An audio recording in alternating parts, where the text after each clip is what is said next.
Hi everyone, this is তুলি। Welcome to my another video. সকলকে জানাই শুভ দীপাবলির আন্তরিক প্রীতি ও শুভেচ্ছা। আশা করছি সবাই খুব ভালো আছো।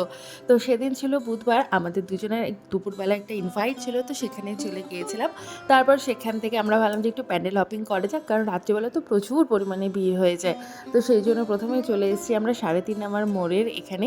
ঠাকুরের মুখখানা ভীষণই সুন্দর করেছে, থিমটা বেশ ভালো লেগেছে আমার। আর পুরো ফাঁকা, যেহেতু ভর দুপুরবেলা, তখন মোটামুটি ওই 2:30-3টার মতো বাজে।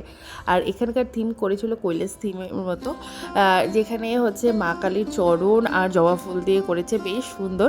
তারপর সেখান থেকে আমরা চলে এসেছিলাম বালুরঘাট ক্লাবে, এখানেও বেশ সুন্দর করেছে। আর রাত্রিবেলার ভিডিওটা আমি এখান থেকে স্টার্ট করছি, কারণ দুপুরবেলা সেখান থেকে আর কোনো ভিডিও ক্লিপ নেওয়া হয়নি। আর সন্ধ্যাবেলায় মা আর দাদাকে নিয়ে আমি গিয়েছিলাম সেখানকার ঠাকুর দেখাতে, কারণ আমি দুপুরবেলায় দেখে এলেও মা আর দাদা তো দেখেনি, তো তাদেরকে নিয়ে আমি রাত্রিবেলা সন্ধ্যার দিকে চলে গেছিলাম। আর প্রচুর পরিমাণে ভিড়ও ছিল, আর এত পরিমাণে পোকা, মানে এক সেকেন্ড কোথাও দাঁড়ানো যাচ্ছে না। আর এই হচ্ছে আমার কালী পুজো দিনের লুক। কেমন লাগছে অবশ্যই কমেন্টসে জানিও। আর প্রচুর গরমও লাগছিল, সেই জন্য আমরা 3 রকমের সোডা ট্রাই করে নিলাম।